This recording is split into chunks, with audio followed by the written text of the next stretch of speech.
Welcome back. Today, we're going to be covering a couple advanced features within the Workflow Secret dashboards. If you made it through all of the other tutorials and you found yourself here, but you don't yet have access, feel free and reach out, help@workflowsecrets.info, and our team would be more than happy to ensure that you have full access to this section. If you do have access, go ahead and pull up those dashboards and let's dive in together. Now that we have full editing access in our Workflow Secret dashboards, let's take a look at the Share drop-down menu. Before we get started though, I would encourage you to remember that with great power comes great responsibility.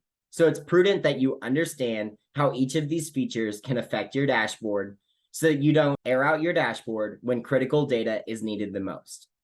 To access our shared dashboard option, all we need to do is navigate to the top right-hand side, clicking on that share and using the drop-down icon to locate all of the different options. Lastly, let's take a look at Download Report. The Download Report option allows you to print off or download a PDF of any of the given dashboards or the current dashboard that you're on so that you can take it with you to better visualize and showcase the data that is represented within your Workflow Secret dashboards. Clicking the Additional Options dropdown, you can also choose to ignore custom background colors, add links back to the report, or password protect this report if you're seeking to share that PDF to ensure privacy is at the utmost. We hope you've enjoyed today's lesson on all of these different dashboards. If you have any dashboard ideas that have come to mind, feel free and reach out, help@workflowsecrets.info, and you can either ask questions or give suggestions for dashboards you would like to see.